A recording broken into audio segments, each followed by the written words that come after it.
The human mind is a labyrinth of emotions, desires, and sometimes deceptions.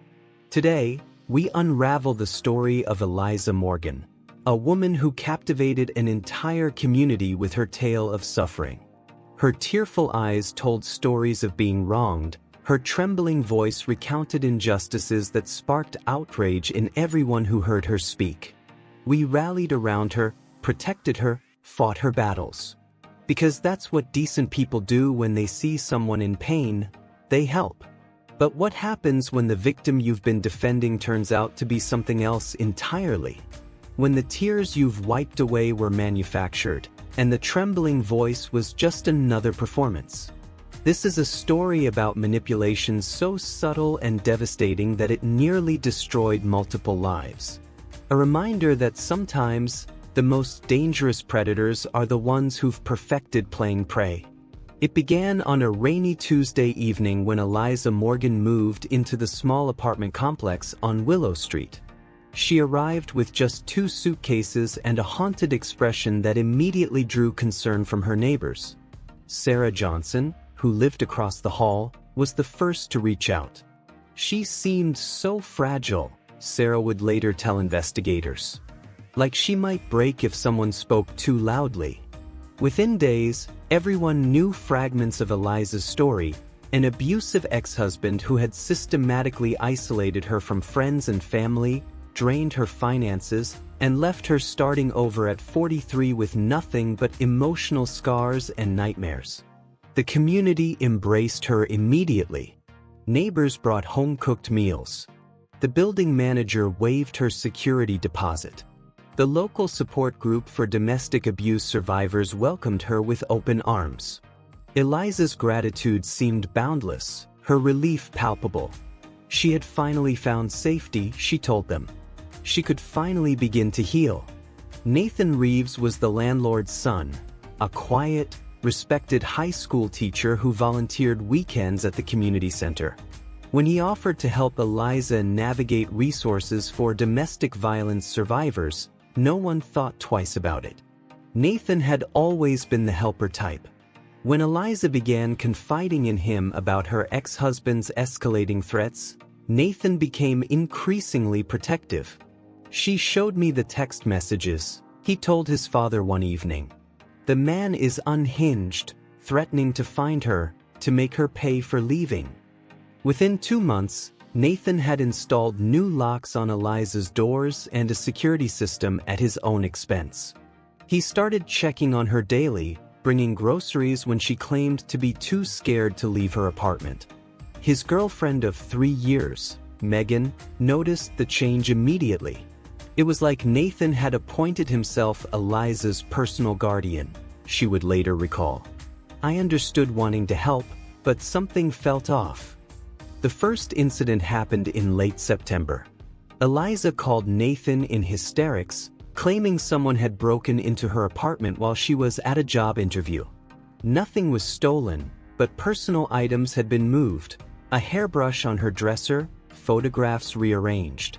"It's him," she sobbed. "He's letting me know he's found me." Nathan called the police, who found no signs of forced entry but filed a report. That night, Nathan stayed in his car outside Eliza's building, watching for intruders.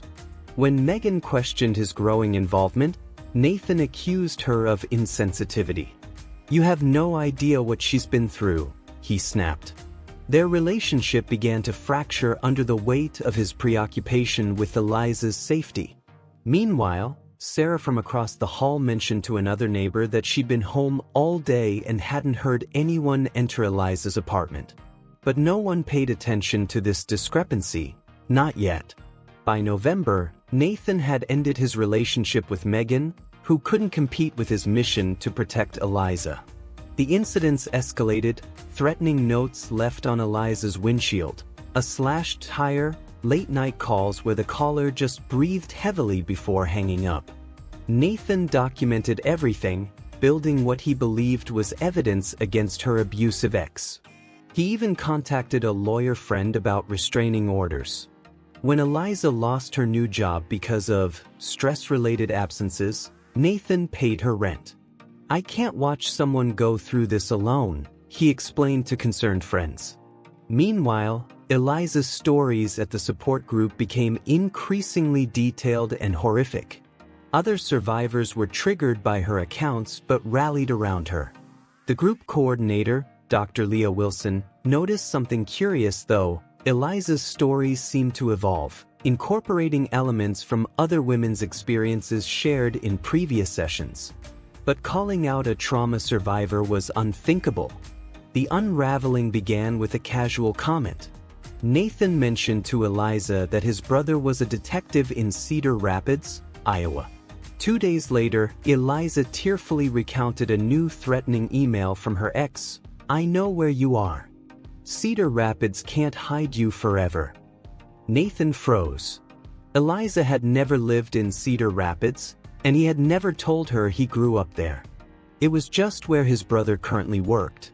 The slip was small but significant enough that Nathan mentioned it to Sarah while they were getting mail. Sarah hesitated before sharing her own observations. The mysterious break-in happened when she was home all day. Eliza's job interview story didn't match with the coffee shop owner who said she never showed up. Her slashed tire had a clean, straight cut unlike typical vandalism. "I didn't want to say anything," Sarah admitted. Who questions someone who's been traumatized? Nathan started paying attention differently. He noticed how Eliza watched him when telling her stories, gauging his reactions, adjusting her emotional displays accordingly. He began fact-checking discreetly. The company where Eliza claimed her ex was an executive had no record of anyone by that name. The town she supposedly fled from didn't have the street address she mentioned. Small inconsistencies grew into undeniable patterns. When Nathan casually mentioned reaching out to Eliza's old friend she'd spoken about, panic flickered across her face before she smoothly explained the friend had died last year. Later that night, Nathan found a social media profile for this supposedly deceased friend, very much alive and posting about her vacation. When confronted gently, Eliza's tears came instantly, but something had changed. Nathan saw the calculation behind them, the momentary hardening in her eyes before they softened into practiced vulnerability. Dr. Wilson from the support group had seen it before. People who crave attention and care will sometimes fabricate or exaggerate traumas. It's not always conscious. Sometimes they've convinced themselves their stories are real. But Nathan discovered something more deliberate. Using his brother's professional connections, he uncovered Eliza's pattern across 3 different states. Different names, different stories, but the same methodology. She would integrate herself into caring communities, present herself as a victim of increasingly severe abuse, and slowly extract emotional support, financial assistance, and unwavering loyalty from a primary protector, usually a compassionate man with resources. Her previous identity had left a trail of bankruptcies, broken relationships, and fraud allegations.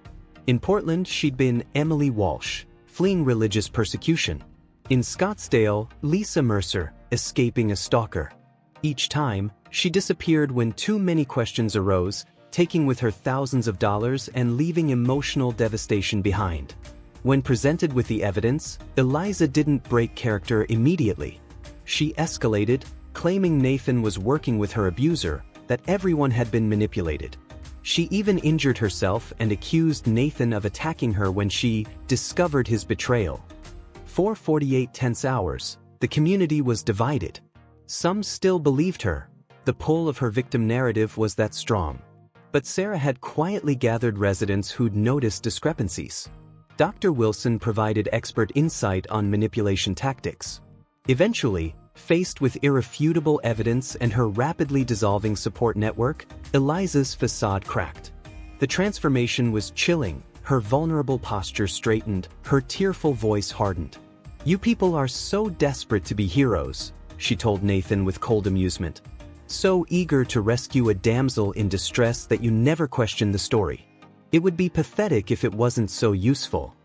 She was gone the next morning, leaving behind nothing but confusion and betrayal. The aftermath left everyone questioning their judgment. Nathan had lost his long-term relationship and thousands of dollars. Sarah felt guilty for not speaking up sooner. The support group members felt violated. Their real traumas had been appropriated and exploited by someone using their pain as research for a more convincing performance. Dr. Wilson held special sessions to process the group's feelings of betrayal. Manipulators like this cause damage beyond their immediate targets, she explained. They make it harder for real victims to be believed. Nathan struggled most with confronting his own vulnerability. I pride myself on being perceptive, he admitted during a community healing circle 3 months later. But she knew exactly what buttons to push: my protectiveness, my empathy. She studied me like a target. The experience changed him, made him more cautious, but as Dr. Wilson reminded the group, the answer isn't to stop caring.